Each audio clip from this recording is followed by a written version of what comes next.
crosse-le.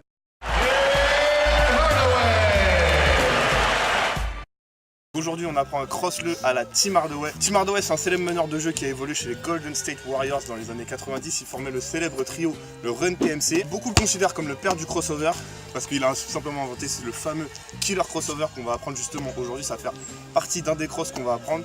Et après, il a tout simplement fini sa carrière au Miami Heat. Voilà la raison du maillot, c'est parti.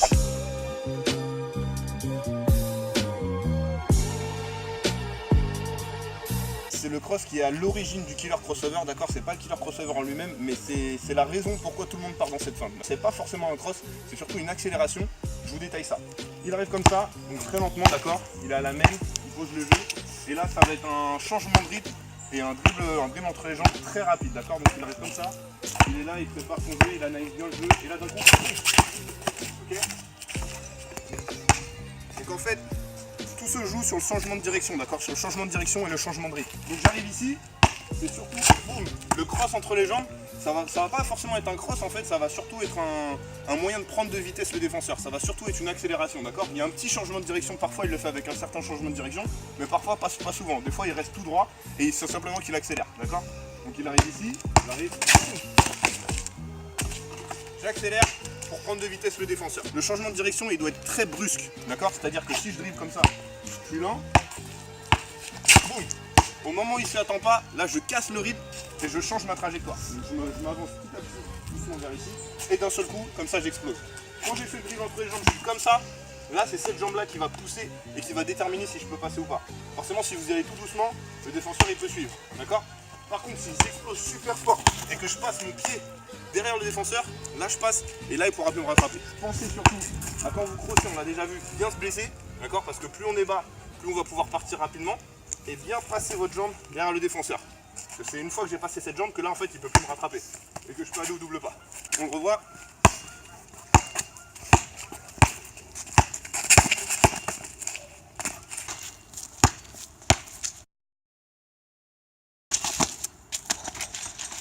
Le deuxième cross, on va simplement voir le fameux killer crossover donc.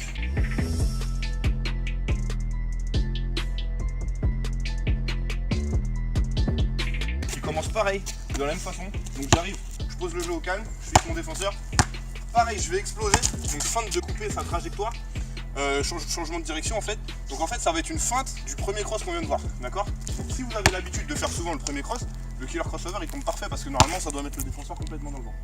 Donc j'arrive comme ça, tout doucement, j'explose d'un coup, là lui, il va normalement anticiper, d'accord? C'est s'il tombe pas dans le premier cross, dans ce cas-là, vous pouvez essayer celui-là. Là, il va anticiper et il va se décaler. Et au moment où il se décale, je ramène du côté de base. On doit vraiment sentir le changement de rythme, d'accord? Si vous arrivez comme ça rapide, ça sert à rien parce que vous arrivez toujours à la même vitesse. Le but, c'est d'arriver lent et de finir vite, ok?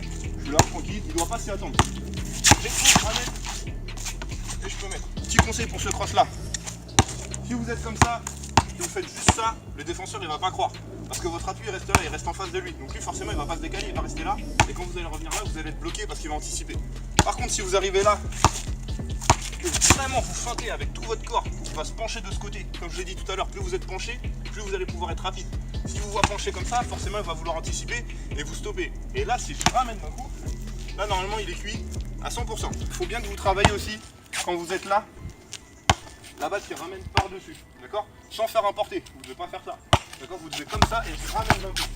D'accord? En fait, je suis de ce côté. C'est comme quand on fait ce cross-là. Là. Des fois, on arrive comme ça. C'est pas ça la même chose, sauf qu'avant, il y a un dribble entre les jambes.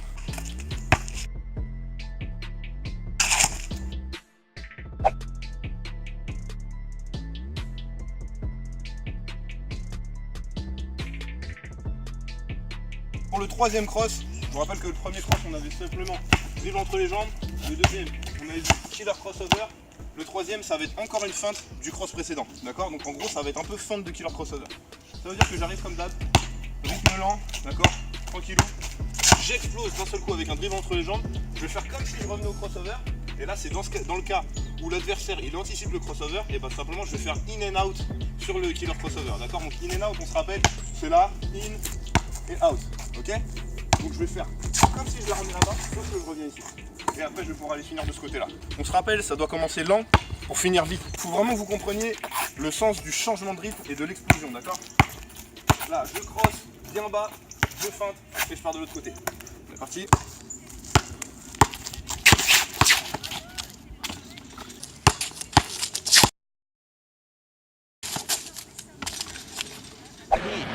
Hardaway thought about a three, but Jordan is up on it.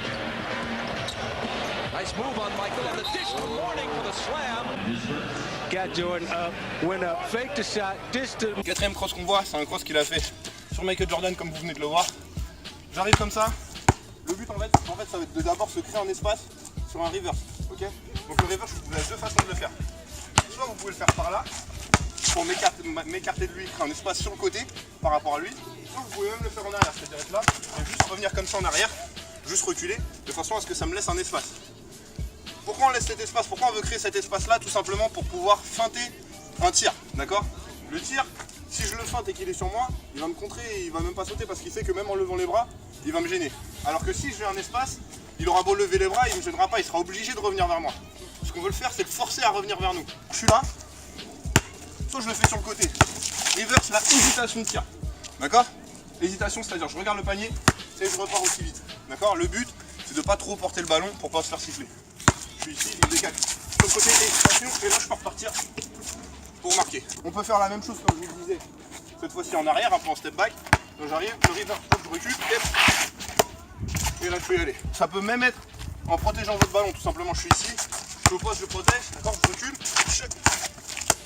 Lui en fait, à chaque fois que je regarde le panier, ce qu'il va vouloir faire, c'est monter vers moi d'un coup, d'accord? Et le pas où il monte, c'est le pas où justement moi je rentre, d'accord? Donc c'est un inversement en fait. Et là il peut pas me rattraper sur ça. Je suis là, bam bam, je suis là. Je suis là, bam bam bam.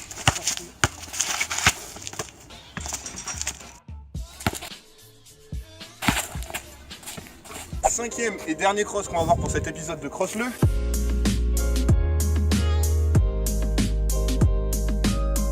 Ça va être un cross plutôt exécuté sur une contre-attaque. Je suis en contre-attaque, on va imaginer que Stevie est dernier défenseur.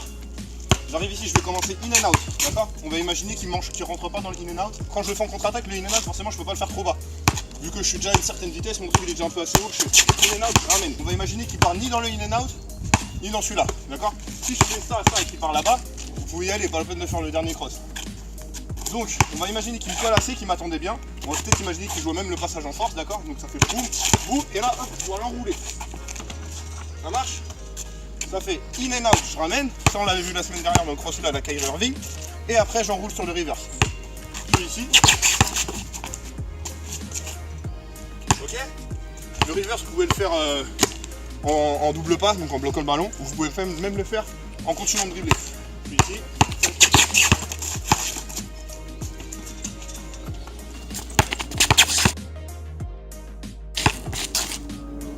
De cette vidéo, donc dites-moi si vous avez kiffé le cross-le à Team Hardaway. Comme d'habitude, mettez-moi dans les commentaires, vous voulez apprendre un cross-le de quel joueur la prochaine fois.